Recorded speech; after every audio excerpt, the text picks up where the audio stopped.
Many of you have been asking for more methodically processing systems content. Well, if you've been itching for more, we now have a website at www.methodicallyprocessing.com. There you can get weekly articles about systems and learn things like how to measure the complexity of your ideas, why you should be careful when you deal with averages, or things like how a bit of chaos can mean more order. Check it out. Again, the website is www.methodicallyprocessing.com. Enjoy the show.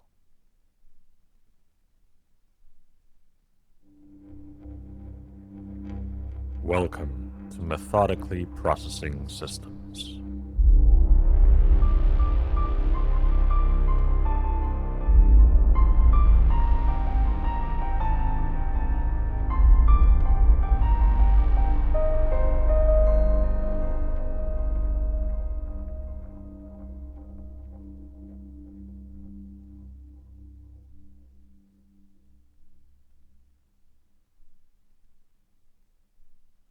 Imagine I ask you to solve a problem for me, like design the interior of my tropical villa. You like a challenge, so you get to work.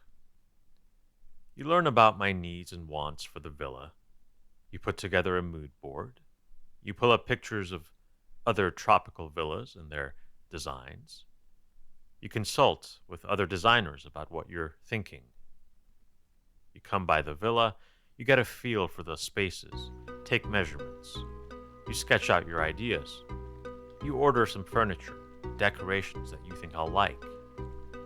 Before the furniture and decorations arrive, you revisit some of your sketches and make some tweaks. You order some more furniture, decor, and return some others. It's a lot of work, but you get to arranging and eventually you land on a design that you think is stellar. Marvelous, even.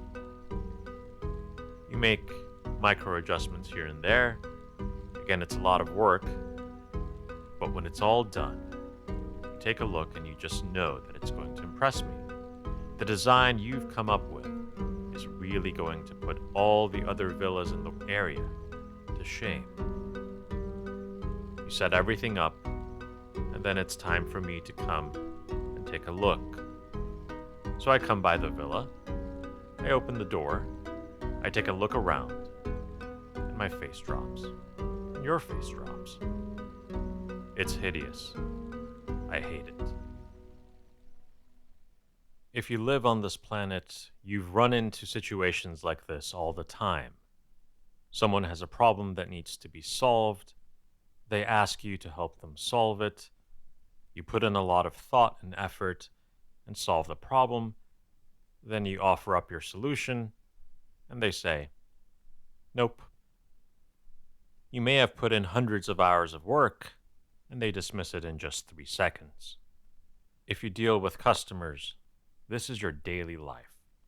Now, the instinctive response here is to think to yourself, they just don't have all the context. Maybe they're just clueless. Or maybe they're just jerks, and that's why they've rejected this wonderful solution that I've come up with. But what if I told you that it's actually possible that the person with a 3-second judgment is right, and you, with the week's worth of wonderful work, are wrong? Welcome to the world of computer science. Computer science isn't about computers so much as it is about something called computation, the act of determining an answer via calculation. Computers are good at computing, but anything that solves a problem and spits out an answer is technically a computer. Before computers as you or I know them, computers were people, literally. But that's another story. What is part of this story is that in the 1970s, a computer scientist by the name of Stephen Cook published a paper titled The Complexity of Theorem-Proving Procedures. In this paper, he described a problem that remains one of the most important open problems in computer science. Cook described something peculiar, what is now called the P versus NP problem.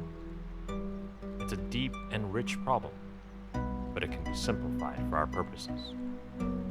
Imagine I take you to an ATM and tell you that if you can guess my PIN, you can have everything in my bank account. It's a challenging problem. Your only option is to sit at the ATM and start entering 4-digit numbers until you guess the correct PIN. That's going to take you a long time, unless you get lucky. The problem I gave you would be considered an NP problem. You just have to sit there and try solutions until you get the answer, or I tell you the time is up. Now imagine instead that my nicer brother takes you to this bank's ATM and gives you this problem instead. If you can tell me whether the PIN is 5555, I'll give you everything in my bank account. How would you solve that problem? It's a lot easier, right? You punch in 5555, and you know pretty quickly if it works or not. And my brother, regardless of your answer, gives you the contents of his bank account. The problem he gave you can be considered a P problem. It can be solved very quickly. Stephen Cook's question is whether NP problems could be solved in P time. In other words, since you can verify a PIN so quickly, is it possible for you to guess my PIN as quickly as it is possible to check whether my brother's PIN works? If it is possible, the world of computing gets really exciting. Think of all the problems you could solve. If it's not indeed the case, not much changes. Most everyone in computer science at this point has resigned themselves into the camp that P is not NP. But proving it in either direction has proven to be elusive. And that brings us back to our tropical villa. When I asked you to redesign the living room of my tropical villa, I gave you a problem that was not too different from asking you to guess my ATM PIN. You set about using a particular algorithm to solve my problem, and at the end of it, you came to one answer. You showed me the one answer, and I looked at it and quickly verified it. I hated it. The fact of the matter is that I do not need to know how to design a living room to know whether or not I like the living room that you designed for me. If we accept that, then we have to change how we work.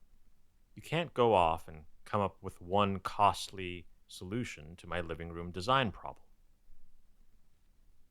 You've got to figure out a way to more quickly understand what I want, or you've got to figure out a way to quickly and cheaply get lots of ideas in front of me so that I can verify them quickly. Of course, not all problems are like this. Some problems are easy and can be solved quickly and verified quickly. But some hard problems, like designing the perfect living room for someone, aren't easy to solve quickly, but they can be verified very quickly, instantly in some cases.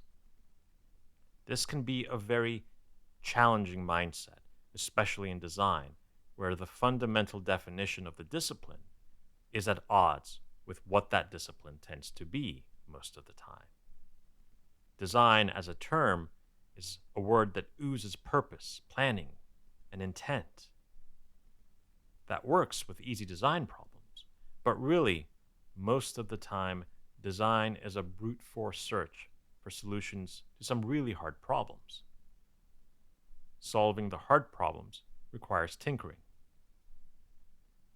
Sure, every once in a while you can get lucky guessing a PIN for an ATM, and you can get it right on the first try. And the same is true for some designs. You can stumble on the right solution with your first try, and you might think that makes you a great designer, but really you probably just got lucky, or you're not solving hard problems. But let's not just pick on designers. Most disciplines that come up with solutions to hard problems run into this P versus NP problem. A business plan isn't really a plan, so much as it is the search for a viable plan. The answer there is also the same as the answer in design.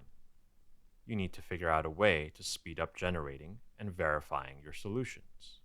Or you've got to figure out how to get that lucky guess on the first try every single time, which so far has been elusive in computer science, and it might be elusive in design and business and startups as well. So, the next time you encounter one of those hard to solve but easy to verify problems, maybe avoid the temptation to come up with one great solution on the first try.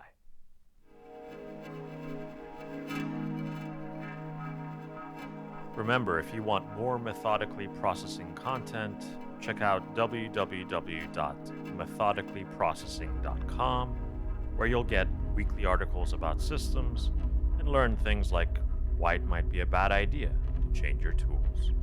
Thanks for listening.